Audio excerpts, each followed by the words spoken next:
always been a great medium to include people from various institutions, and this inclusion increases the mutual respect amongst people.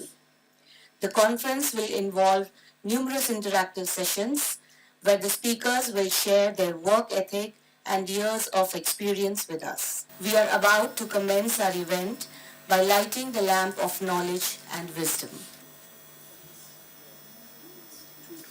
May I request Dr. Saujanya Puri, the convener of the conference, to please felicitate our chief guest of the event, Ms. Reena Puri.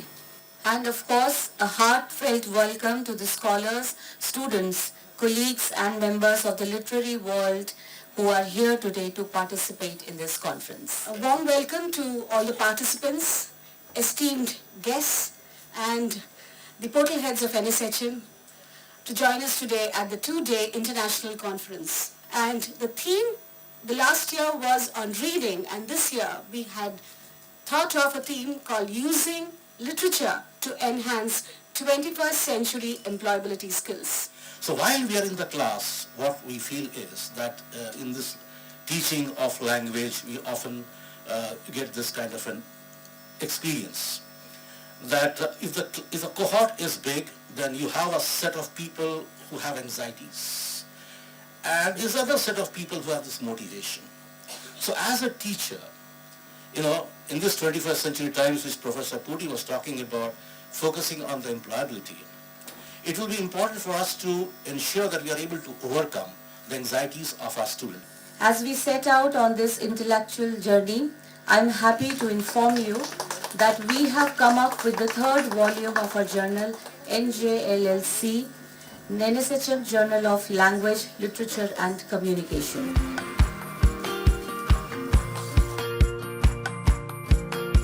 Starting with communication, we have all admired people who can put their thoughts across in brief and clear words.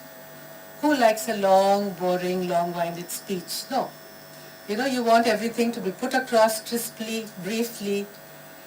We also know that communication is key at the workplace. It could be for giving a presentation, negotiating a deal, drafting an email, or just getting an important message across and having it understood. How could you be creative? As an individual, all of us, we have some creativity within ourselves. Our literature, it just fine-tunes, it taps it from you, that individual personality, and then it brings it out and how smartly you use in your professional field. Literature, often seen as purely an artistic or academic pursuit, is actually one of the most effective ways to develop these skills. Literature does a lot of things, things that perhaps are not of immediate value in the sense that, it does not, increase our salary automatically. It doesn't do all of that stuff, but it does something inside us. And I think that is what it does, is that it humbles us. And I think is very, very important. Literature humbles us. Literature teaches empathy. It is true that literature perpetuates stereotypes. Literature can be used for hate-mongering. Literature can be used for negative propaganda. But that is a planned use, a deliberate distortion.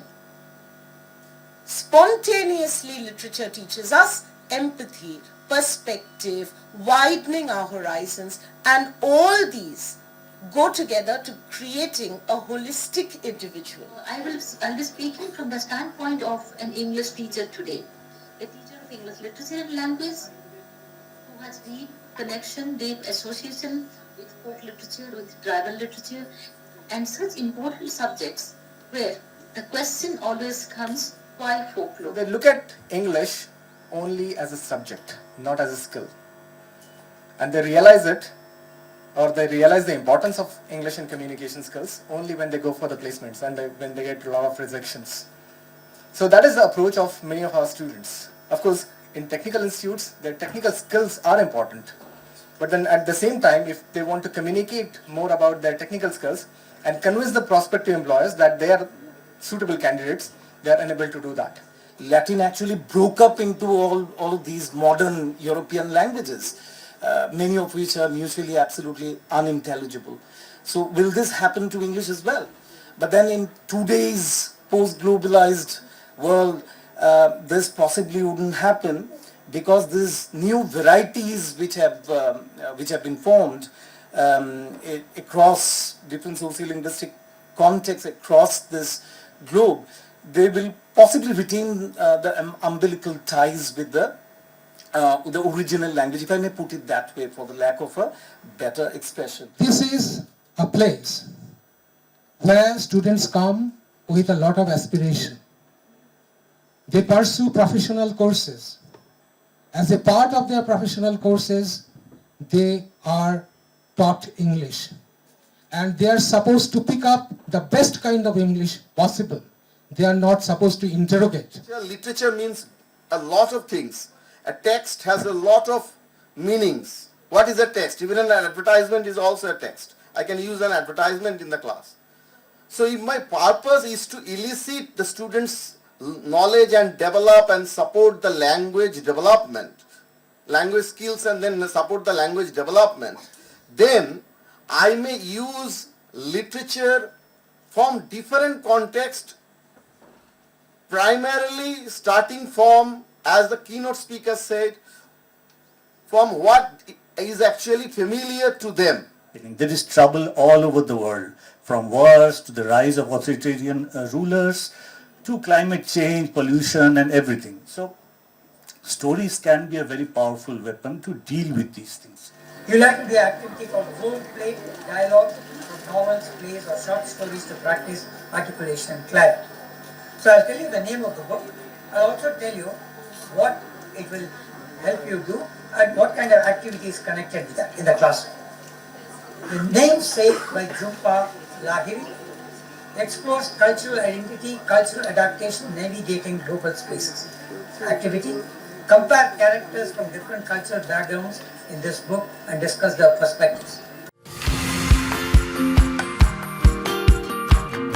My title for the presentation is Strategies to Enhance Employability Skills, keeping in mind literature and also the theme for today's conference.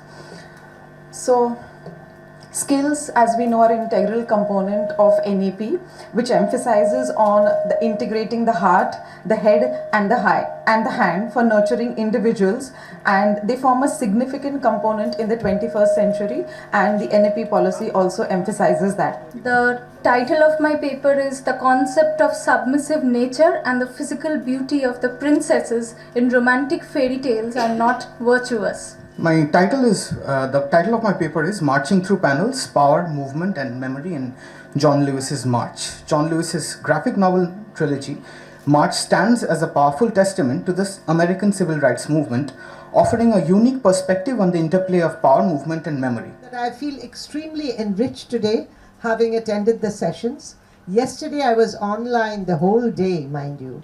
I watched everything, right from the beginning till the end. I enjoyed it. And I, of course, got myself prepared for today also. I wasn't too sure whether I'd be able to sit through it.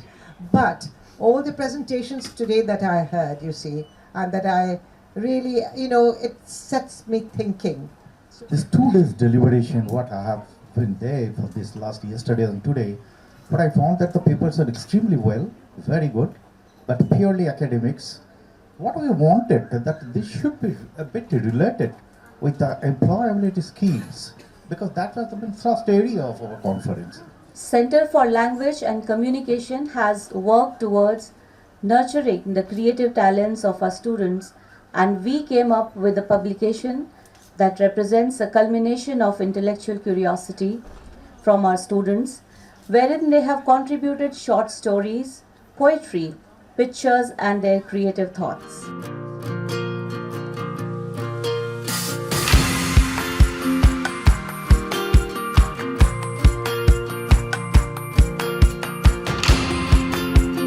Dear students,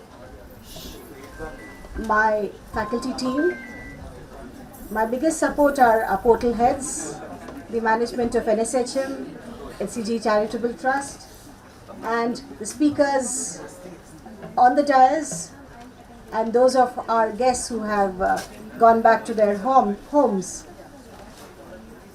What a 2-day celebration it has been for all of us.